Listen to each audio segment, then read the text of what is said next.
जय श्री कृष्ण मित्रों, स्वागत है आपका अपने चैनल सच्चा ज्ञान टीवी में। आज हम लेकर आए हैं 3 दोस्त बने साधु की कहानी। अगर आपको हमारी ये कहानी पसंद आए तो कृपया वीडियो को लाइक करके चैनल को सब्सक्राइब करें और बेल आइकन को जरूर दबाएं। तो चलिए दोस्तों, कहानी की तरफ बढ़ते हैं। गांव के बाहर फैली घनी झाड़ियों में उस शाम अजीब सा सन्नाटा पसरा था। सूर्य धीरे धीरे लाल होते हुए पहाड़ों के पीछे ढल रहा था। 3 दोस्त विनय, करण और सुरेश एक पुराने बरगद के नीचे बैठे थे। उनके चेहरों पर वैसा उत्साह नहीं था जैसा अक्सर दोस्तों की महफिलों में होता है। इस बार उनकी आंखों में गहरी थकान और सवालों का बोझ झलक रहा था। विनय ने चुप्पी तोड़ी। उसकी आवाज धीमी थी मगर कांप रही थी। हम यूं ही कब तक इस बेमकसद जिंदगी में भटकते रहेंगे? रोज वही झगड़े, वही लालच, वही छोटे छोटे दुख। कहीं तो रास्ता होना चाहिए। करण, जो हमेशा हंसमुख और बेफिक्र माना जाता था, उस दिन असामान्य रूप से गंभीर था।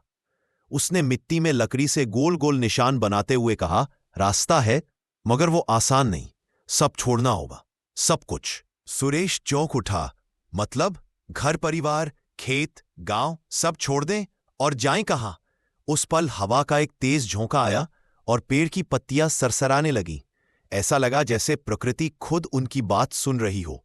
विनय ने गहरी सांस ली और बोला, हाँ, सब छोड़ देंगे। आज से हम तीनों कोई सामान्य इंसान नहीं रहेंगे। हम साधु बनेंगे। बस यही निर्णय है। कुछ पल तक गहरी खामोशी छाई रही।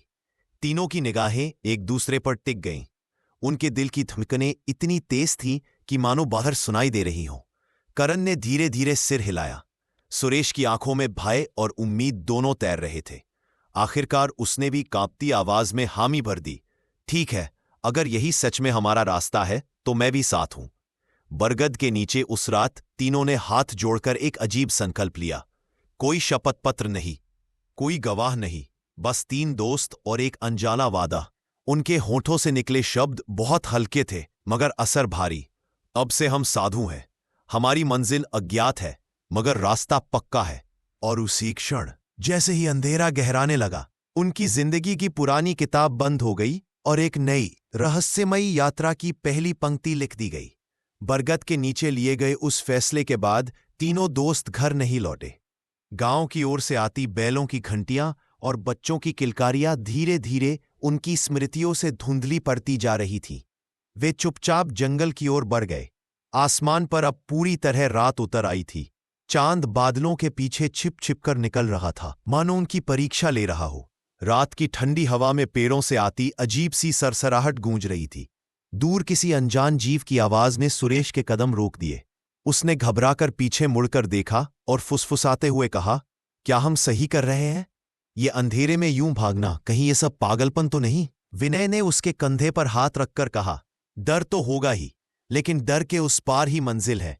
आज अगर हम पीछे मुड़े तो हमेशा के लिए कैदी बने रहेंगे। याद रख, आज की रात हमारी सबसे बड़ी परीक्षा है।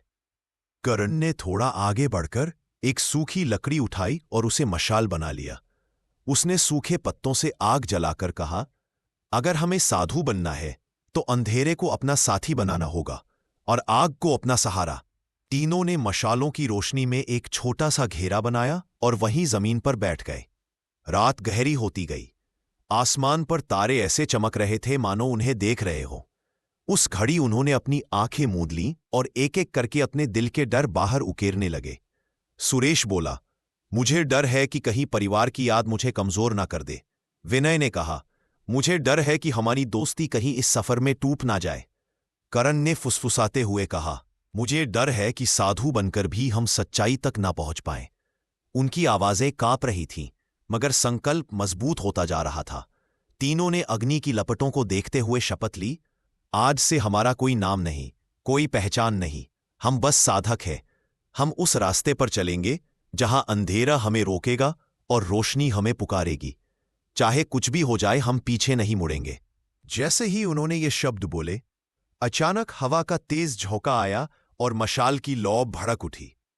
आसमान में बादल हिले और चांद पूरी चमक के साथ निकल आया। ऐसा लगा जैसे प्रकृति उनकी प्रतिज्ञा पर अपनी मुहर लगा रही हो। उस रात तीनों साधुओं के जीवन का दूसरा जन्म हुआ।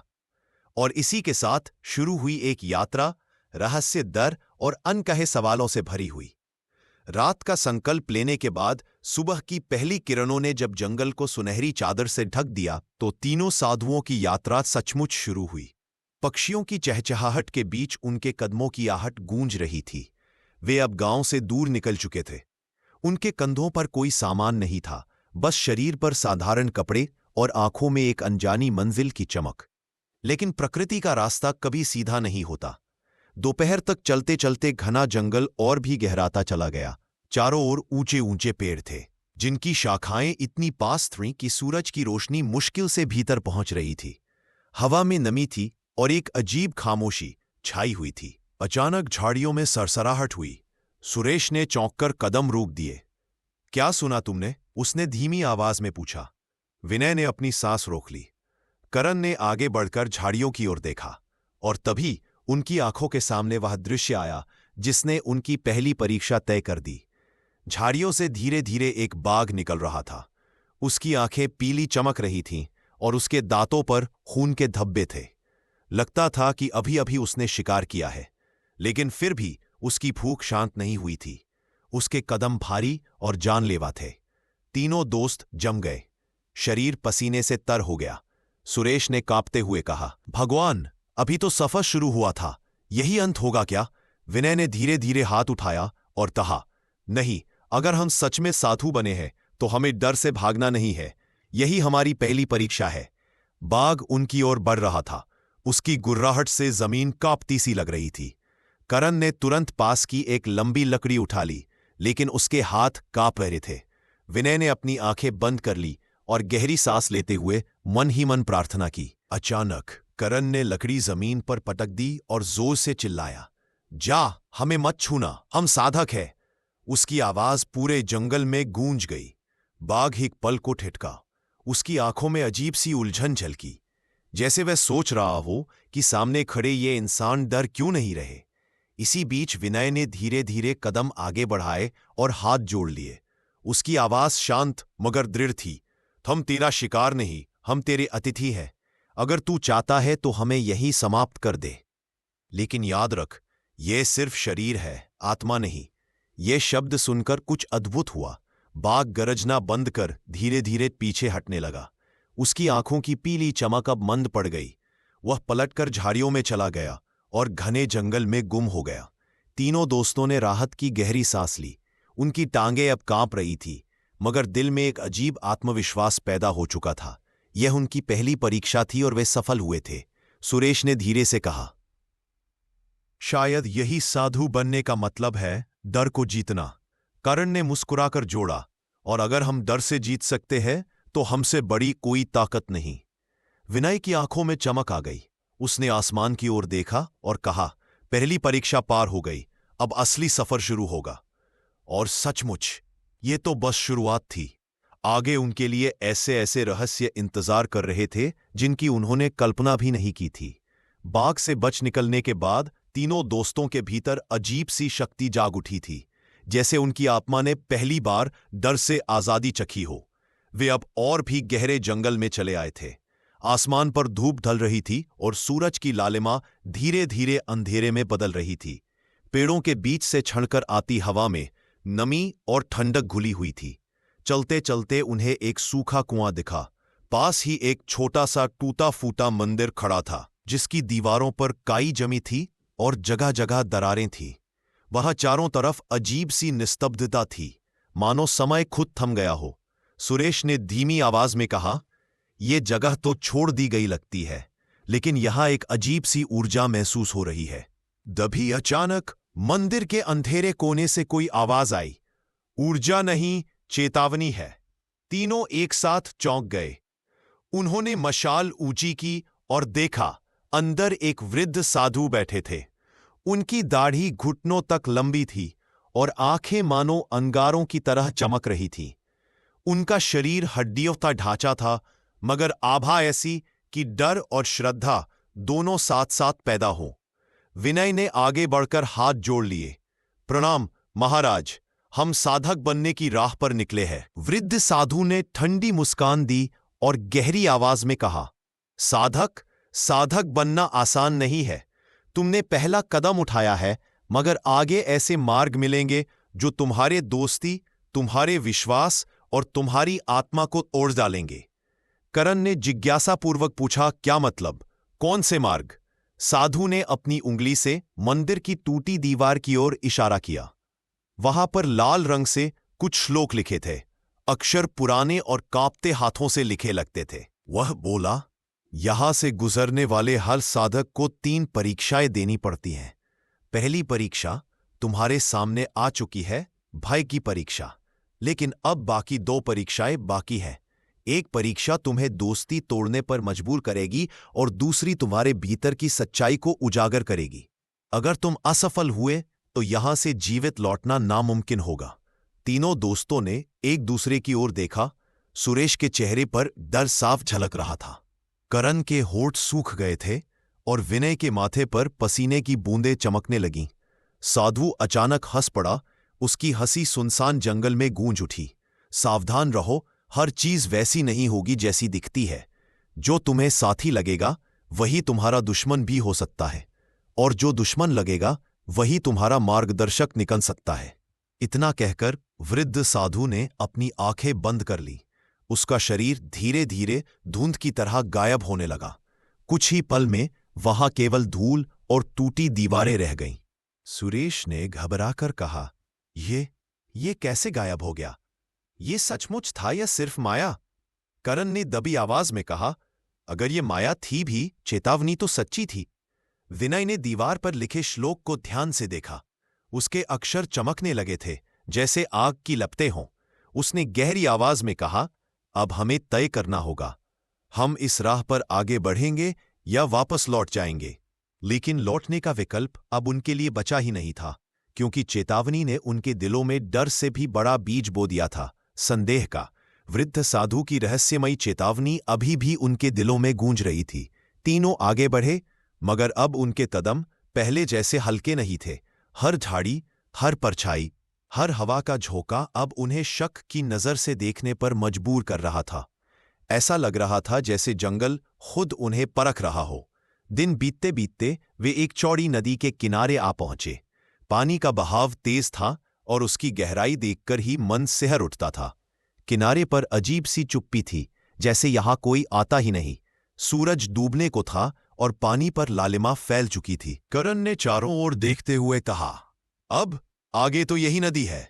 इसे पार किए बिना मंजिल तक पहुंचना असंभव है। सुरेश ने हिचकिचाते हुए पानी को देखा। उसकी लहरें मानो किसी को निगल जाने को तैयार थीं। पर इसमें कूदना मतलब आत्महत्या करना होगा। कौन जाने कितनी गहराई हो। विनय ने एक लंबी सांस ली और कहा, जब हमने साधु बनने का संकल्प लिया था, तब डर की मौत मरने का हक छोड़ दिया था। यह भी एक परीक्षा हो सकती है। हमें इस पर विश्वास करना होगा कि रास्ता खुद हमें मार्ग देगा।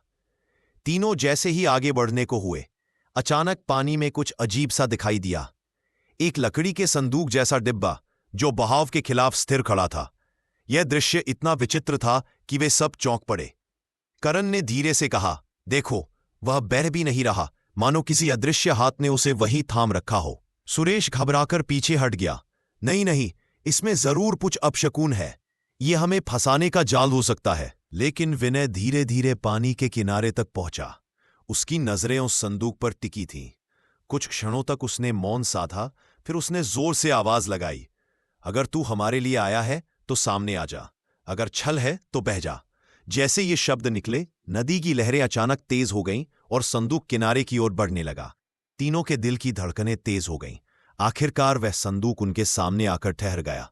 करण और सुरेश दोनों डरते हुए पीछे खड़े रहे, मगर विनय ने बिना झिझक संदूक का ढक्कन खोल दिया। भीतर एक पुराना तांबे का पात्र रखा था, जिस पर रहस्यमय प्रतीक खुदे थे। पात्र से हल्की सी नीली रोशनी निकल रही थी, जो अंधेरे को चीर दी जा रही थी। सुरेश कांपती आवाज में बोला, ये तो कोई दिव्य वस्तु लगती है, मगर हमें मिला क्यों और किसने भेजा? विनय ने पात्र को हाथ में उठाते हुए कहा, यह संयोग नहीं है। साधना की राह पर हर चीज इशारा होती है। शायद ये हमारी अगली परीक्षा की चाबी है। तभी नदी का बहाव अचानक और तेज हो गया।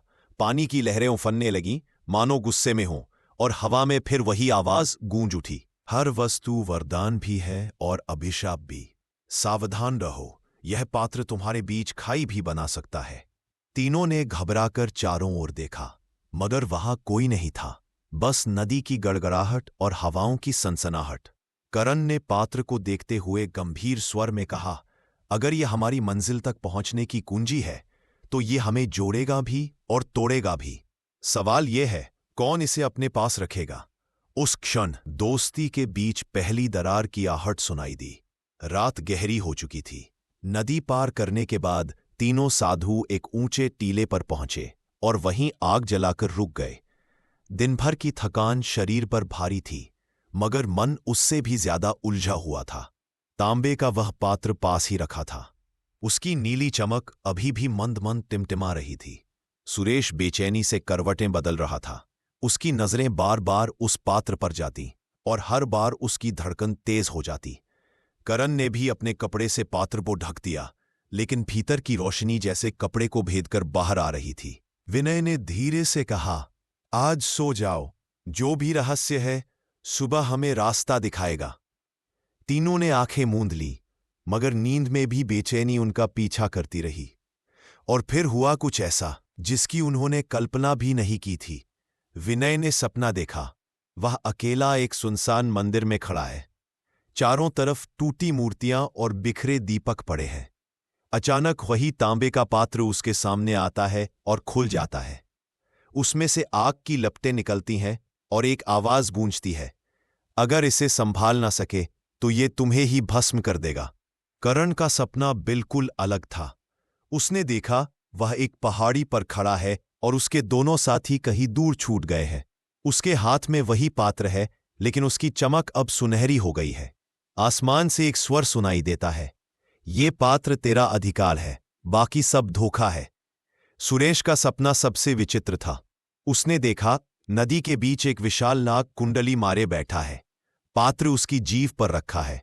नाग फुफकारते हुए कहता है, जिसे ये मिलेगा वही बचेगा, बाकी दो मौत के हवाले होंगे। तीनों एक साथ चीखकर उठ बैठे।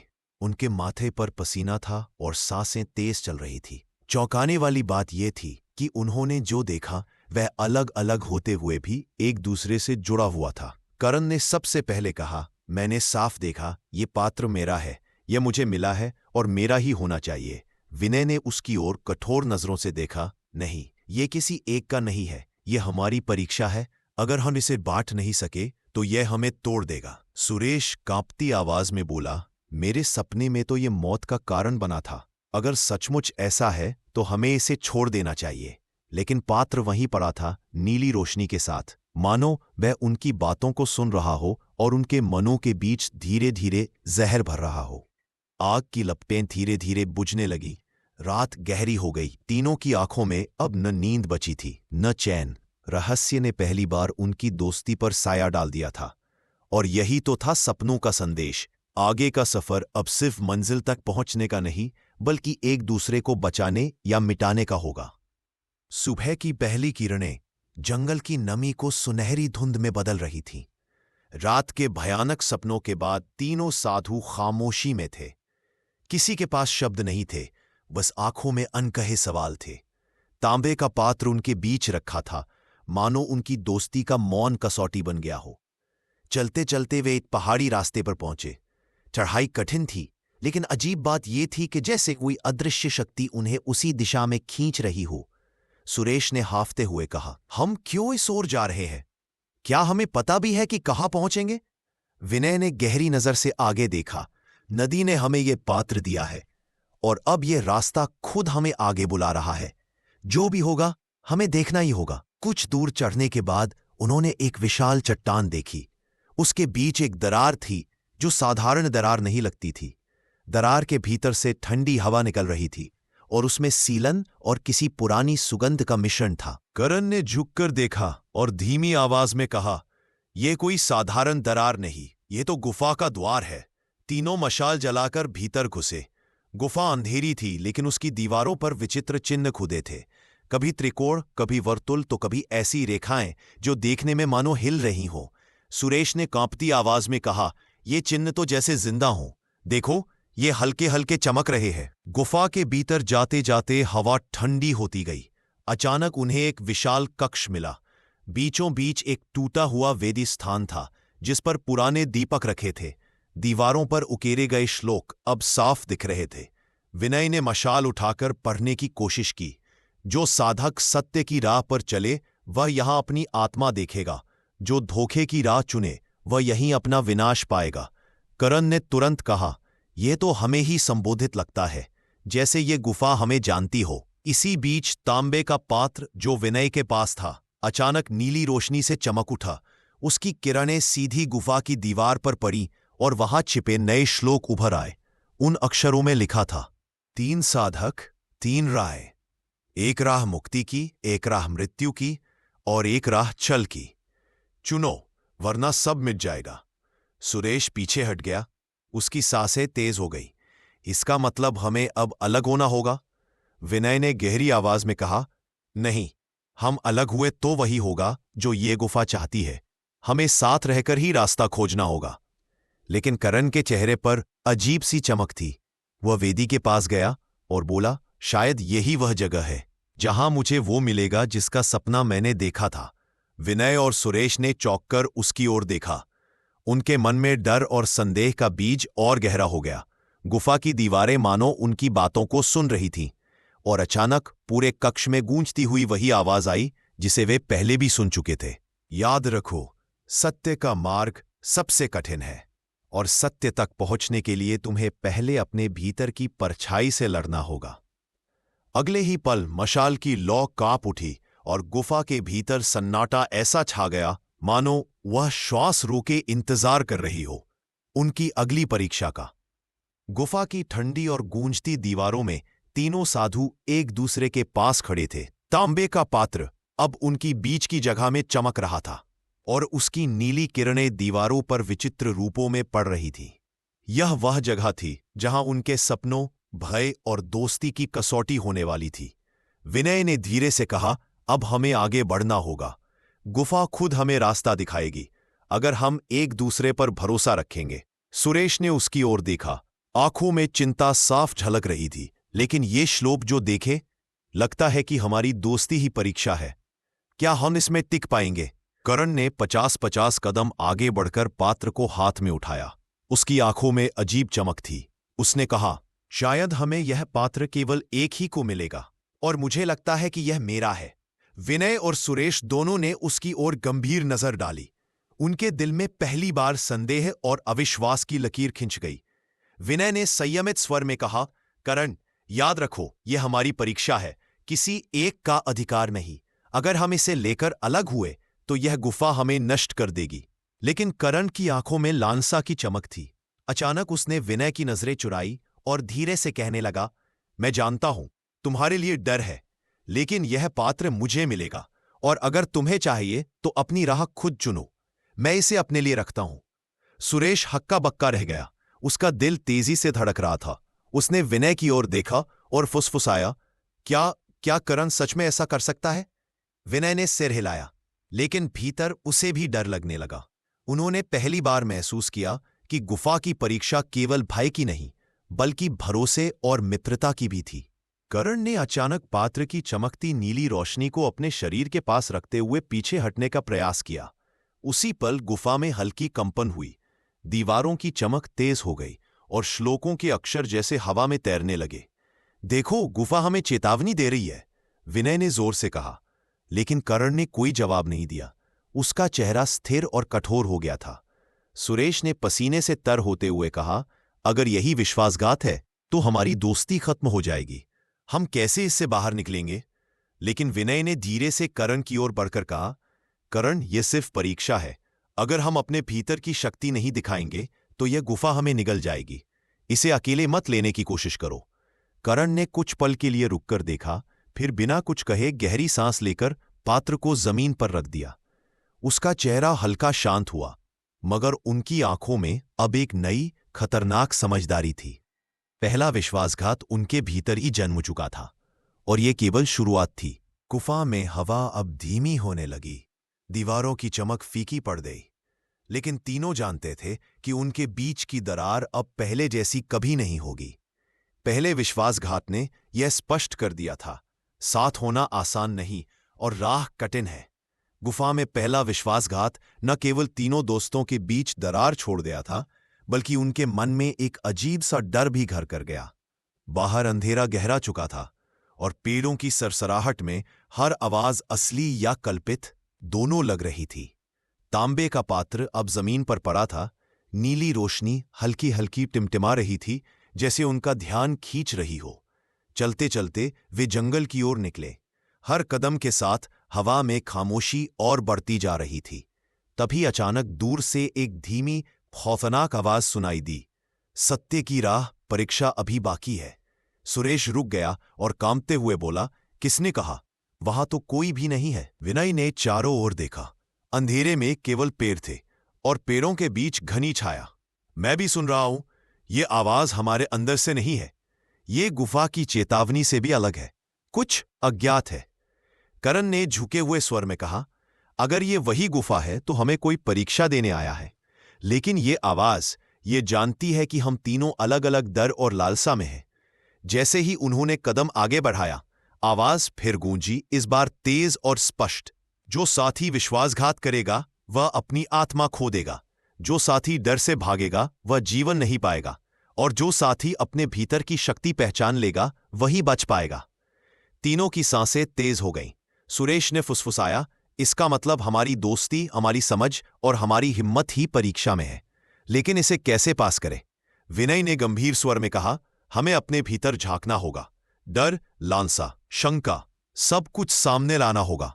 अगर हम खुद को नहीं पहचान पाए तो कोई भी हमें मार्ग नहीं दिखा सकता। जैसे ही उन्होंने आगे कदम बढ़ाया, अचानक पत्तों में हल्की सी चमक आई। उनकी नजर नीचे पड़ी, एक छोटी झील जिसकी सतह पर नीली लहरें फैल रही थीं। झील की गहराई में उनके अपने प्रतिबिंब दिखाई दिए, मगर अजीब रूप में।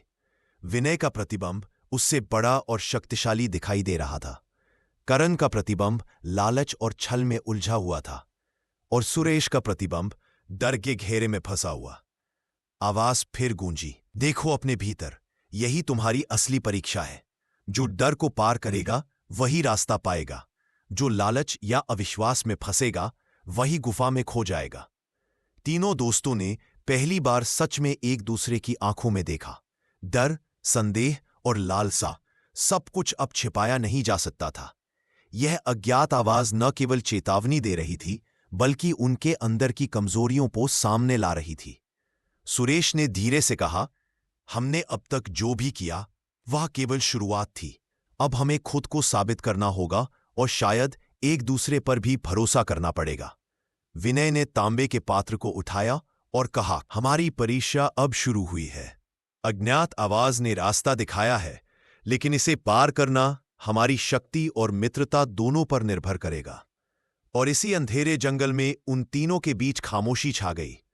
कोई शब्द नहीं, केवल उनके दिलों की धड़कनें और उस अज्ञात आवाज का गूंजता रहस्य जो उन्हें आगे बढ़ने के लिए मजबूर कर रहा था। अज्ञात आवाज की चेतावनी के बाद तीनों साधु और भी सतर्क हो गए थे। नीली रोशनी में चमकता तांबे का पात्र उनके हाथ में था और हर कदम पर उनका डर, लालसा और विश्वास एक दूसरे से टकरा रहा था। जंगल अब और गहरा और रहस्यमय लगने लगा। कुछ दूरी पर झाड़ियों के बीच एक पुरानी टूटी हुई दीवार दिखी। दीवार पर काई जमी थी, लेकिन उसके बीच कुछ अजीब सा चमक रहा था। जब वे पास पहुंचे को देखा कि दीवार पर एक श्लोक खून जैसी लाल स्याही से लिखा गया था। अक्षर झिलमिला रहे थे और जैसे ही उनकी आंखें उस पर टिकी, हवा की सरसराहट अचानक तेज हो गई। विनय ने धीरे से कहा, यह श्लोक खून से लिखा है और यह केवल चेतावनी नहीं बल्कि हमारी परीक्षा की शुरुआत है। करण ने झुककर पढ़ने की कोशिश की, लेकिन अक्षर जैसे हिलते हुए दिख रहे थे। उसने घबराकर कहा, ये तो जीवित लग रहे हैं। क्या ये हमें डराने के लिए है या सचमुच कुछ प्रकट करने के लिए? सुरेश ने पीछे हटते हुए कहा, अगर यह खून सचमुच है तो हमें संभल कर कदम रखना होगा। यह किसी साधारण संकेत से कहीं बड़ा है। विनय ने गहरी सांस ली और कहा, श्लोक कह रहा है, सत्य की राह पर चलो, डर और लालसा को छोड़ो। जो साथी छल करेगा वही खुद को खो देगा। जो साथी डर से भागेगा वही जीवन नहीं पाएगा और जो साथी अपनी शक्ति को पहचानेगा वही बच जाएगा। ये शब्द हमारी परीक्षा को दोहरा रहे हैं सुरेश। यही वह मार्ग है जिसे हमें समझना होगा। करण ने तांबे का पात्र अपने पास कसकर पकड़ लिया। उसकी आंखों में लालच की झलक थी, लेकिन वह इसे स्वीकार करने को तैयार नहीं था।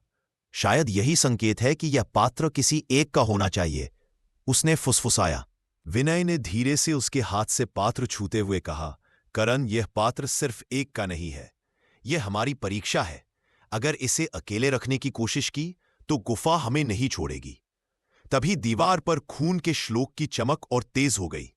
तीनों के चारों ओर हवा हिलने लगी और पेड़ों की शाखाएं जैसे उनके ऊपर गिरने को तैयार हो गईं। उस श्लोक से निकलती लाल चमक उनकी आंखों में डर और समझदारी दोनों भर रही थी।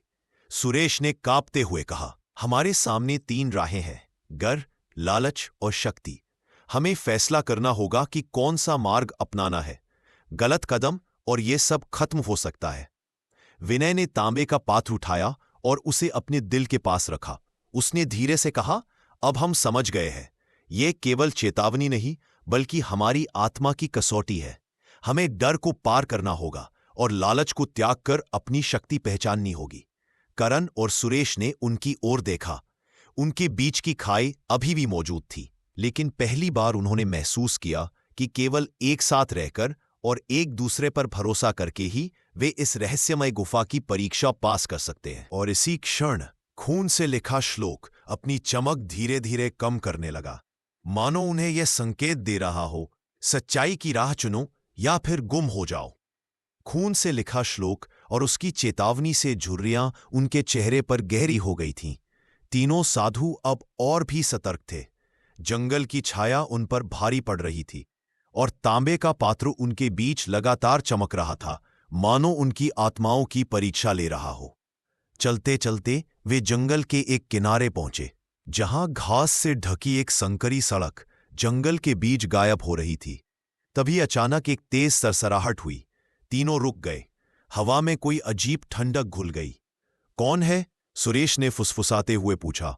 अचानक एक अजीब आकृति उनके सामने प्रकट हुई। एक यात्री लंबा और पर्दा ओढ़े हुए धीरे धीरे उनके पास आया। उसका चेहरा छिपा हुआ था और उसके कदम इतनी नीरवता से थे कि जैसे जमीन भी उसे पहचान रही हो। करण ने थोड़ा डरते हुए कहा, कौन है ये? क्या वे साधु है या कोई और? यात्री ने धीमी और गंभीर आवाज में कहा, मैं कोई साधु नहीं, मैं केवल मार्गदर्शन करने वाला हूं। परंतु यहां जो भी कदम उठाएगा वह केवल अपने भीतर की शक्ति और डर से जूझेगा। विनय ने सावधानी से पूछा, क्या आप जानते हैं कि हम यहां क्यों हैं? और ये पात्र, क्या हमें उसकी शक्ति के बारे में कुछ बता सकते हैं? यात्री ने सिर हिलाया, हाँ, मैं जानता हूं। ये पात्र केवल शक्ति नहीं है, ये तुम्हारे भीतर के डर, लालसा और सच्चाई का प्रतीक है। जो इसे सही तरीके से अपनाएगा वही आगे बढ़ पाएगा। लेकिन ध्यान रहे, साथी और रास्ता दोनों में धोखा हो सकता है। सुरेश ने घबराकर पूछा, हमारे साथ कौन धोखा कर सकता है? हमें तो एक दूसरे पर भरोसा है। यात्री की आंखें चमकीं और उसने कहा, भरोसा सिर्फ शब्दों में नहीं, कर्मों में भी दिखता है। पहला विश्वासघात देख चुके हो, अब आगे और कठिन राह है। नदी, गुफा, खून से लिखा श्लोक, सब तुम्हें परीक्षा देने के लिए बनाए गए हैं। और याद रखो, जो साथी डर से भागेगा वही विनाश पाएगा, और केवल वही जो अपनी शक्ति को पहचान लेगा वही बच पाएगा। करण ने धीरे से पूछा, तो हमारी अगली परीक्षा क्या है? यात्री ने अपने काले पर्दे को थोड़ा उठाते हुए उत्तर दिया, जैसे जैसे अंधेरा गहरा होगा, जो आगे पर आएगा सब इनके लिए परीक्षा करेंगे, और केवल वही जो अपनी शक्ति को पहचान लेगा वो बच पाएगा। तुम्हारे सामने वह सामने आएगा जो तुम्हारे भीतर की कमजोरी को दिखाएगा।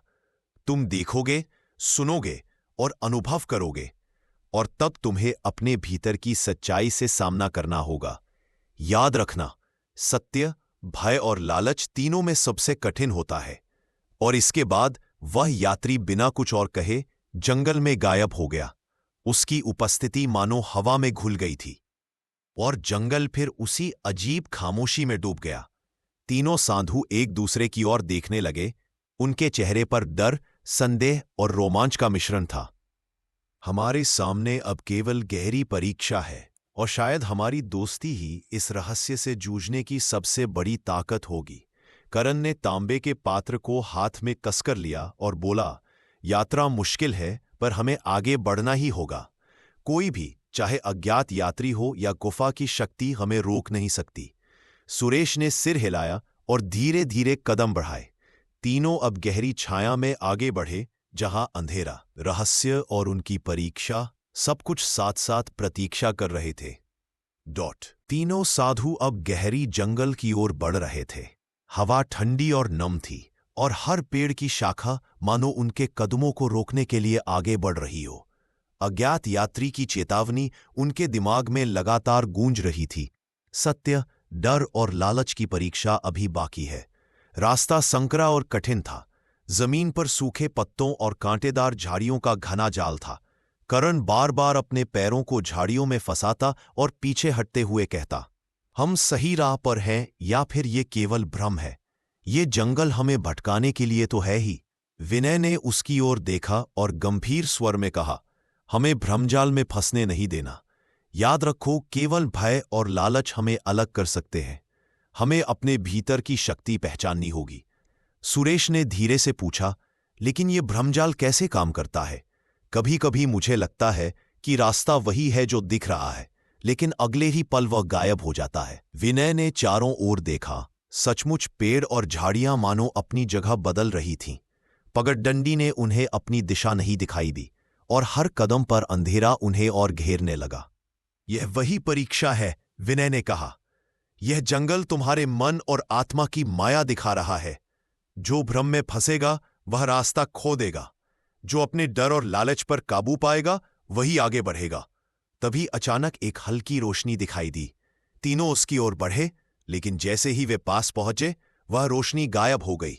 फिर दूसरी जगह से रोशनी उभरी, और इसके साथ ही हल्की आवाजें सुनाई देने लगी, सपनों जैसी फुसफुसाहट। सुरेश डरते हुए बोला, ये आवाजें, ये हमारी कल्पना है या जंगल में कोई है? करण ने तांबे का पात्र अपने पास असकर पकड़ा और कहा, यह पात्र हमारी एकमात्र सच्चाई है। रोशनी और आवाजें भ्रम है, हमें केवल इसे ध्यान में रखना है। जैसे जैसे वे आगे बढ़े, भ्रमजाल बड़ी होता गया। रास्ते खुद बदलने लगे।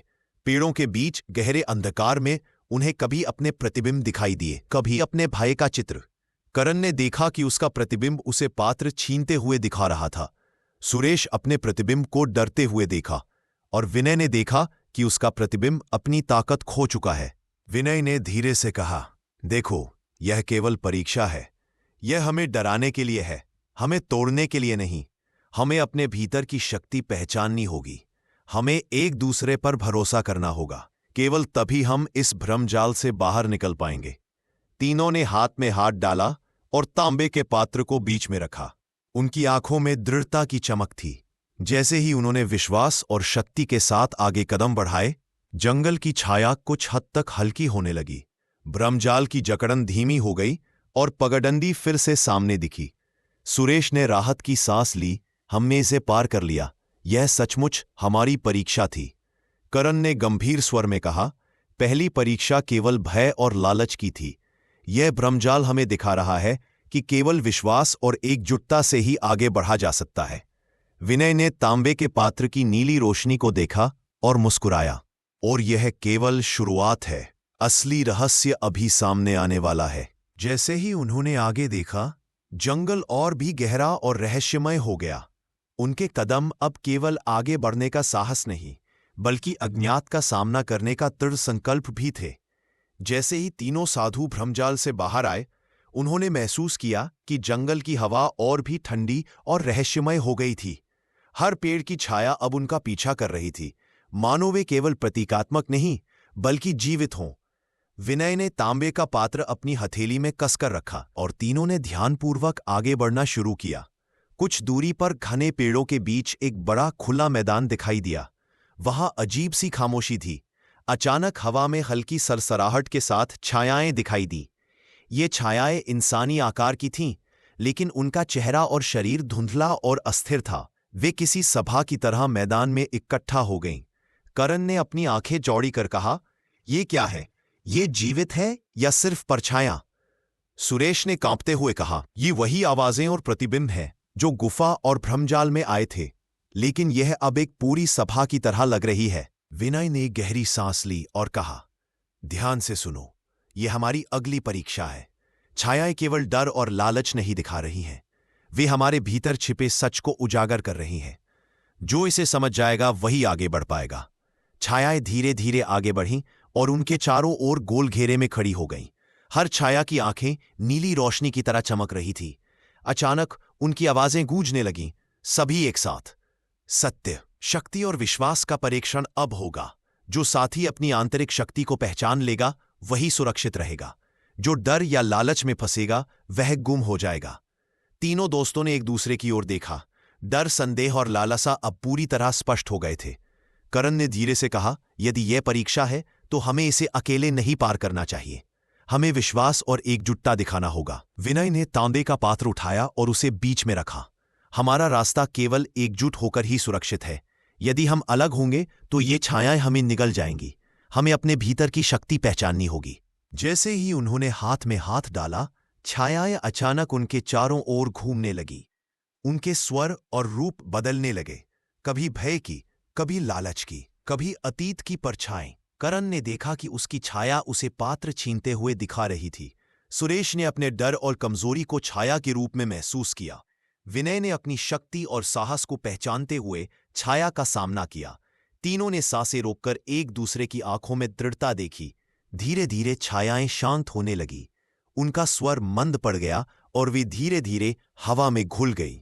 मैदान फिर खाली हो गया, परंतु अब तीनों के दिलों में एक नई शक्ति और समझदारी पैदा हुई थी। सत्य और विश्वास केवल बाहर की चीजें नहीं, बल्कि भीतर की शक्ति पर निर्भर करते हैं। करण ने तांबे के पात्र को देखकर मुस्कुराया। पहली बार ऐसा लगा कि हम वास्तव में साथ हैं और यही हमें इस जंगल में आगे बढ़ाएगा। सुरेश ने धीरे से कहा, छायाओं की सलाह ने हमें डर, लालच और विश्वास की परीक्षा दिखा दी। अब हम समझ गए हैं, सच्चाई और शक्ति केवल उसी को मिलती है जो अपने भीतर की परछाई से नहीं डरता। विनय ने आगे देखते हुए कहा, और अब असली रहस्य सामने आने वाला है। जो हमें आगे का मार्ग दिखाएगा वह केवल परीक्षा के अंतिम चरण से ही खुलेगा। छायाओं की सभा पार करने के बाद तीनों साधु अब और भी गहरी समझ और अनुभव के साथ आगे बढ़ रहे थे।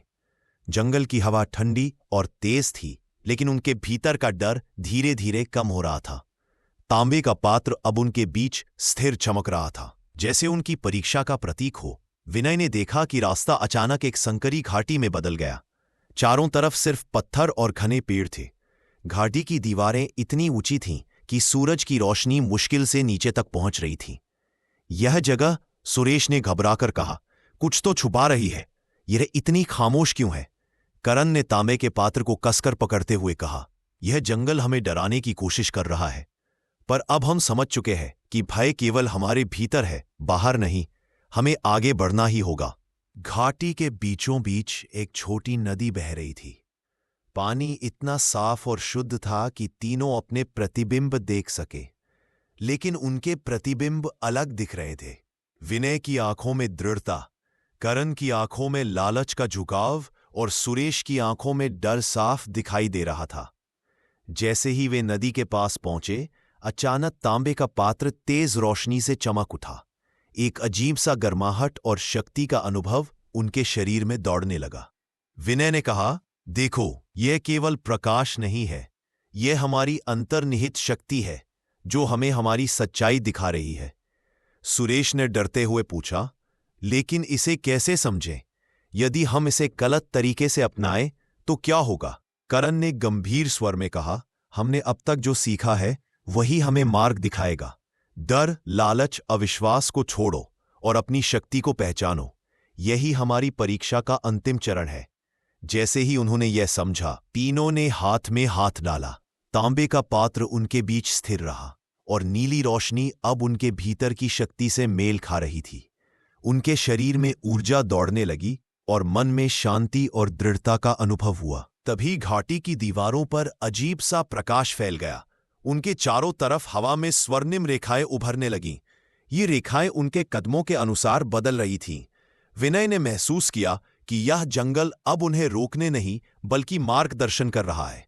सुरेश ने धीरे से कहा, यह हमारी शक्ति का प्रतिबिंब है। हम अब डर और लालच से ऊपर उठ चुके हैं। करण ने मुस्कुराते हुए कहा, और यही हमें दिखाता है कि असली साधक वह है जो अपने भीतर की शक्ति को पहचान ले।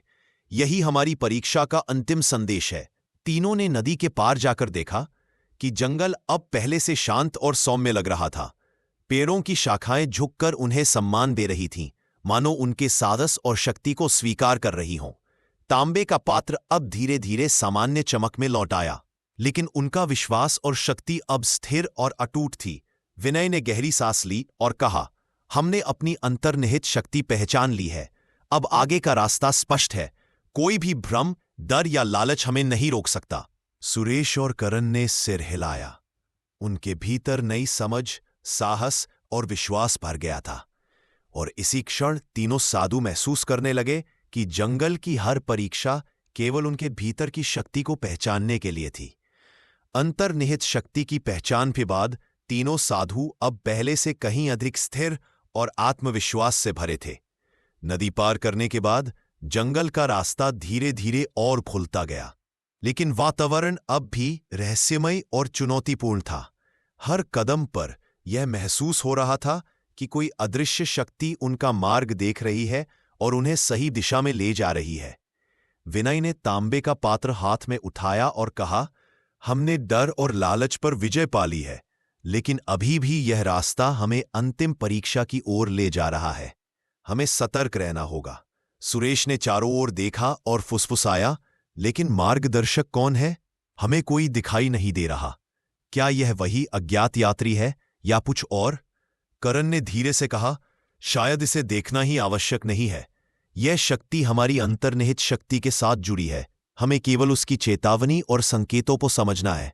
जंगल की राह और संकरी हो गई। पेड़ों की शाखाएं उनके ऊपर झुक रही थीं, मानो मार्गदर्शक उनकी परीक्षा लेने के लिए वातावरण को जीवित बना रहा हो। अचानक एक हल्की हवा का झोंका आया और तांबे के पात्र ने नीली रोशनी से चमकना शुरू किया। उस रोशनी ने आगे की पगडंडी को स्पष्ट कर दिया। विनय ने मुस्कुराते हुए कहा, देखो, ये वही मार्गदर्शन है। हमारी अंतर्निहित शक्ति और पात्र की ऊर्जा मिलकर हमें सही रास्ता दिखा रहे हैं। तीनों ने धीरे धीरे उस पगडंडी का अनुसरण किया। जैसे जैसे वे आगे बढ़े, जंगल में हल्की आवाजें सुनाई देने लगीं, सपनों जैसी फुसफुसाहट जो अब डर नहीं बल्कि मार्गदर्शन कर रही थी। करण ने कहा, पहले हम इन आवाजों से डरते थे, लेकिन अब यह हमें रास्ता दिखा रही है। यह अदृश्य मार्गदर्शक हमारी परीक्षा का अंतिम संकेत है। धीरे से कहा, तो ये केवल अदृश्य है लेकिन वास्तविक है, हमारी शक्ति और विश्वास के अनुरूप। यदि हम भ्रम में पड़ते तो यह हमें रोक सकता था, लेकिन अब हम मार्गदर्शन स्वीकार कर रहे हैं। विनय ने तांबे के पात्र को ऊंचे स्थान पर उठाया। उसकी रोशनी से जंगल की छायाएं गायब हो गईं और हर कदम पर रास्ता साफ दिखने लगा। उनके भीतर अब भय नहीं था, केवल साहस, विश्वास और मार्गदर्शन का अनुभव था। जैसे ही वे जंगल के आखिरी हिस्से में पहुंचे, एक खुला मैदान दिखाई दिया जिसमें हल्की धूप पड़ रही थी। वहां पेड़ों की शाखाएं नहीं बल्कि स्वर्णिम प्रकाश की किरणें मार्ग दिखा रही थीं। तीनों दोस्तों ने महसूस किया कि यह जंगल, यह परीक्षाएं और यह अदृश्य मार्गदर्शक सब केवल उन्हें उनके भीतर की शक्ति से परिचित कराने के लिए थे। करण ने धीरे से कहा, अब हमें पता है कि असली शक्ति केवल पात्र या किसी बाहरी शक्ति में नहीं है, यह हमारे भीतर है और मार्गदर्शक केवल संकेत देता है। विनय ने सिर हिलाते हुए कहा, और यही ज्ञान हमें अंतिम चुनौती की ओर ले जाएगा। हमारे बीच का विश्वास और हमारी अंतर्निहित शक्ति ही हमें मंजिल तक पहुंचाएगी। सुरेश ने मुस्कुराते हुए कहा, हमने डर, लालच और भ्रम को पार कर लिया। अब अदृश्य मार्गदर्शक हमें केवल आगे बढ़ने की राह दिखा रहा है और हम उसके साथ तैयार हैं। और इसी विश्वास और शक्ति के साथ तीनों साधु जंगल के रहस्यमय मार्ग से आगे बढ़े।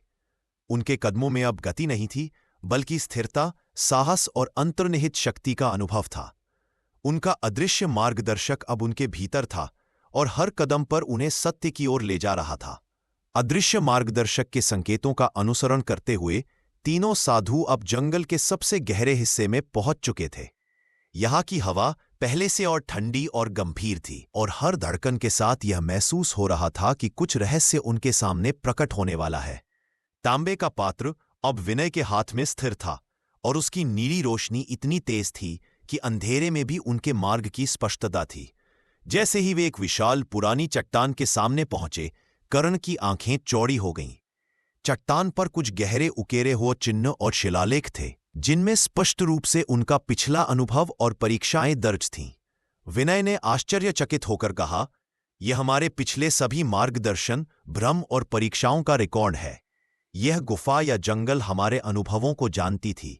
हम जैसे भी कदम उठाते थे, इसे पहले से पता था। सुरेश ने कांपते हुए कहा, तो यह जंगल केवल प्राकृतिक नहीं बल्कि जीवित था और हमें हमेशा मार्गदर्शन और परीक्षा देने के लिए तैयार था। तभी चट्टान की बीचों बीच अचानक एक हल्का प्रकाश फैला। प्रकाश के साथ ही एक आवाज गूंजी, धीमी, स्थिर और गंभीर, तीनों साधक, तुमने भय, लालच और भ्रम पर विजय पाली है। अब तुम्हें वह भूतपूर्व रहस्य दिखाया जाएगा जिसे जानना तुम्हारे लिए आवश्यक है। करण ने तांबे का पात्र कसकर पकड़ लिया। उसकी आंखों में डर और उत्सुकता का मिश्रण था। भूतपूर्व रहस्य, क्या यह वही शक्ति है जो गुफा और पात्र के पीछे छिपी है? विनय ने सिर हिलाया, हाँ, और इसे समझना हमारी अंतिम परीक्षा है। यह जानना कि हमारी यात्रा केवल बाहर की नहीं बल्कि भीतर की है। जैसे ही आवाज ने आगे बढ़ाया, चट्टान के बीच का हिस्सा धीरे धीरे खुलने लगा। वहां से एक प्राचीन कक्ष उभर आया जिसमें पुराने शिलालेख, पन्नों और प्रतीकों की एक विशाल संग्रह थी। वहां पर उनकी परीक्षाओं, सपनों और छायाओं की रिकॉर्डिंग थी। एक ऐसा भूतपूर्व रहस्य जिसे केवल वे ही समझ सकते थे। सुरेश ने आंखें चौड़ी कर कहा, तो यह सब, हमारी परीक्षा, हमारी यात्रा, हमारी छायाएं, सब पहले से निर्धारित थे? क्या हमारी स्वतंत्रता केवल हमारी समझ और शक्ति से है? विनय ने गंभीर स्वर में उत्तर दिया, हमारी स्वतंत्रता हमारे भीतर है। भूतपूर्व रहस्य केवल संकेत देता है, लेकिन वास्तविक शक्ति और मार्गदर्शन हमारी अंतर्निहित शक्ति और आपसी विश्वास में है। करण ने तांबे का पात्र ऊपर उठाया और कहा, तो यह रहस्य यही सिखा रहा है कि डर, लालच और भ्रम केवल बाहरी नहीं बल्कि हमारे भीतर के हैं, और जो इसे पहचान लेता है वही असली साधक है। चट्टान की गुफा में उभरता प्रकाश अब स्थिर हो गया। तीनों दोस्तों ने महसूस किया कि भूतपूर्व रहस्य का खुलासा उन्हें उनके भीतर की शक्ति, साहस और विश्वास का अंतिम अनुभव दे रहा है। यह रहस्य उन्हें केवल मार्गदर्शन नहीं बल्कि उनके जीवन का असली उद्देश्य भी दिखा रहा था। विनय ने गहरी सांस ली। अब हमें पता है कि असली शक्ति और मार्ग केवल भीतर की समझ और विश्वास में है। बाहरी संकेत और परीक्षाएं केवल हमारी तैयारी के लिए थीं। सुरेश और करण ने सिर हिलाया। उनके दिलों में अब डर नहीं, केवल आत्मविश्वास और स्थिरता थी। भूतपूर्व रहस्य का खुलासा उनकी यात्रा का सबसे बड़ा मोड़ साबित हुआ। एक ऐसा मोड़ जो उन्हें न केवल जंगल बल्कि अपने भीतर के सत्य से भी जोड़ रहा था। भूतपूर्व रहस्य का खुलासा कर चुके तीनों साधु अब एक ऐसे मार्ग पर थे जहां जंगल की हर चीज एक रहस्य की तरह प्रतीत हो रही थी। तांबे का पात्र अब विनय के हाथ में स्थिर चमक रहा था और उसके प्रकाश से उनकी राह और भी स्पष्ट हो रही थी। हवा में हल्की सी गंध और ठंडक थी, मानो जंगल उन्हें किसी और परीक्षा की तैयारी के लिए तैयार कर रहा हो। जैसे ही वे आगे बढ़े, एक विशाल प्राचीन कक्ष सामने आया। इसकी दीवारें गहरे शिलालेख और चित्रों से भरी थीं। चित्रों में युद्ध, तपस्या, साधु और रहस्यमयी शक्तियों का मिश्रण दिखाई दे रहा था। करण ने ध्यान से देखा और कहा, ये चित्र केवल इतिहास नहीं दिखा रहे, ये शायद हमें भविष्य की चेतावनी भी दे रहे हैं। सुरेश ने धीरे से कहा, और ये प्राचीन शक्ति, क्या ये गुफा और तांबे के पात्र के साथ जुड़ी है या ये कुछ और है? विनय ने गहरी सांस ली और कहा, शायद ये वही प्राचीन शक्ति है जो हमारी परीक्षा का स्रोत रही। जो साधक इसके रहस्य को समझता है वही इसे नियंत्रित कर सकता है। ये शक्ति केवल भौतिक नहीं बल्कि मानसिक और आध्यात्मिक भी है। जैसे ही उन्होंने आगे देखा, दीवार पर अचानक एक चित्र हिलने लगा। चित्र में 3 साधु दिखाई दे रहे थे, एक साहसी, एक लालच और भय से ग्रस्त और एक जो भीतर से शक्ति को पहचान चुका था। विनय ने कहा, यह वही दृश्य है जो हमारी अंतर्निहित शक्ति और हमारी परीक्षा को दिखा रहा है।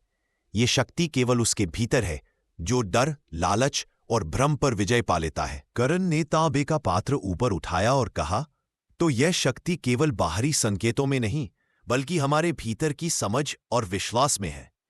यही कारण है कि गुफा, जंगल और छायाएं हमारी परीक्षा ले रही थी। सुरेश ने धीरे से कहा, और अब जब हमें प्राचीन शक्ति का रहस्य समझ में आ गया है, हमें इसका सही उपयोग करना होगा। यह शक्ति केवल मार्गदर्शन और ज्ञान देती है, शक्ति और लालच नहीं। जैसे ही उन्होंने यह स्वीकार किया, कक्ष की दीवारों से एक हल्की नीली और स्वर्णिम रोशनी फैलने लगी। यह रोशनी उनके भीतर की शक्ति से मेल खा रही थी और जंगल के अंधेरे में मार्ग को स्पष्ट कर रही थी। उनकी आत्माओं में स्थिरता और विश्वास का अनुभव हुआ और उन्हें एहसास हुआ कि प्राचीन शक्ति केवल आध्यात्मिक समझ और साहस का प्रतीक है। विनय ने गहरी सांस ली। हमें अब केवल डर और लालच को पार ही नहीं किया, बल्कि इस प्राचीन शक्ति का रहस्य भी समझ लिया। यही हमारी असली परीक्षा थी। करण और सुरेश ने सिर हिलाया। उनके भीतर अब एक नई स्थिरता थी और उनके कदमों में वह दृढ़ता थी जो केवल उनके अनुभव, साहस और अंतर्निहित शक्ति से आई थी। प्राचीन शक्ति का रहस्य अब उनके लिए केवल चेतावनी नहीं, बल्कि मार्गदर्शन बन चुका था। और इसी क्षण तीनों साधु महसूस करने लगे कि उनकी यात्रा केवल जंगल में नहीं, बल्कि अपने भीतर की शक्ति और सच्चाई की खोज में भी थी। प्राचीन शक्ति का रहस्य अब उन्हें उनके अंतिम लक्ष्य की ओर ले जा रहा था, एक ऐसा मार्ग जो केवल सच्चे साधक ही पार कर सकते थे। प्राचीन शक्ति का रहस्य समझ चुके तीनों साधु अब उस जंगल के सबसे चुनौतीपूर्ण हिस्से में थे। उनके कदम स्थिर थे, लेकिन वातावरण में एक अजीब सी गंभीरता और तनाव छाया हुआ था।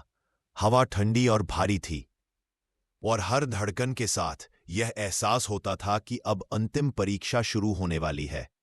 तांबे का पात्र अब विनय के हाथ में स्थिर चमक रहा था और उसकी नीली रोशनी जैसे उनके मन और आत्मा की परीक्षा को उजागर कर रही थी।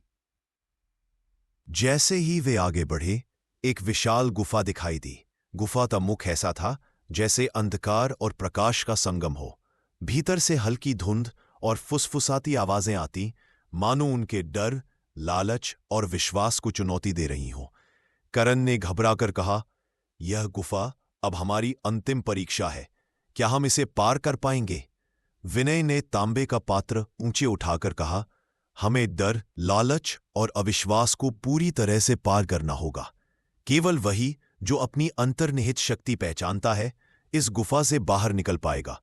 हमें साथ रहना होगा और विश्वास बनाए रखना होगा। सुरेश ने धीरे से कहा, लेकिन इस गुफा में क्या है? यह हमारी शक्ति को परखने के लिए इतना रहस्यमय क्यों है? जैसे ही वे गुफा में कदम रखते हैं, दीवारों पर अजीब रेखाएं और चिन्ह चमक उठते हैं। हवा में उन तीनों के अतीत, डर और लालच की परछाया जीवंत हो उठती है। करण ने देखा कि उसकी छाया उसे पात्र छीनते हुए दिखा रही थी और सुरेश की छाया भय में फंसी हुई प्रतीत हो रही थी। विनय ने अपनी शक्ति और साहस को पहचानते हुए छाया का सामना किया। तांबे के पात्र की नीली रोशनी अब तीव्र हो गई। यह उनके भीतर की शक्ति का प्रतीक बन चुका था। विनय ने कहा, यह आखिरी परीक्षा केवल हमारी दोस्ती और हमारी अंतर्निहित शक्ति की है। डर, लालच और अविश्वास को पार करने वाला ही इसे सफलतापूर्वक पूरा कर पाएगा। तीनों ने हाथ में हाथ लिया और गहरी सांस ली। जैसे ही उन्होंने पूरी एकजुटता के साथ कदम बढ़ाया, गुफा के अंधेरे में हल्का प्रकाश फैलने लगा। उनके भीतर स्थिरता, साहस और विश्वास का अनुभव हुआ। छायाएं धीरे धीरे गायब होने लगी और गुफा का मार्ग स्पष्ट हो गया। करण ने मुस्कुराते हुए कहा, हमने अब केवल भय और लालच को पार ही नहीं किया, बल्कि अपनी अंतर्निहित शक्ति और मित्रता को भी पहचान लिया है। यही हमारी अंतिम परीक्षा थी। सुरेश ने सिर हिलाया, और अब हम समझ गए हैं कि असली शक्ति केवल बाहरी चीजों में नहीं, बल्कि हमारे भीतर और हमारे विश्वास में है। यही गुफा हमें सिखा रही थी।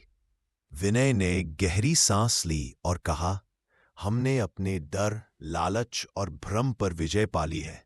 हमारी यात्रा समाप्त नहीं हुई, लेकिन अंतिम परीक्षा ने हमें सिखा दिया कि साथ रहना, विश्वास रखना और अपनी शक्ति पहचानना ही सबसे बड़ा साहस है।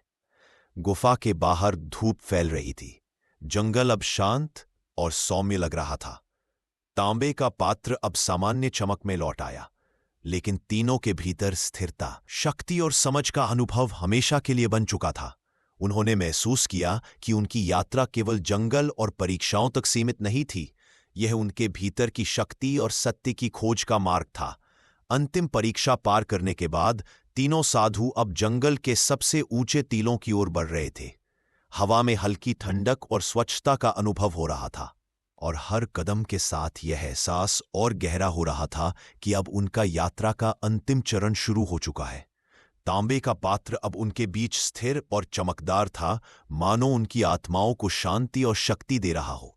विनय ने चारों ओर देखा और कहा, हमने डर, लालच और भ्रम को पार किया। अब समय है कि हम उस मुक्ति को महसूस करें जिसके लिए हम इस यात्रा पर निकले थे।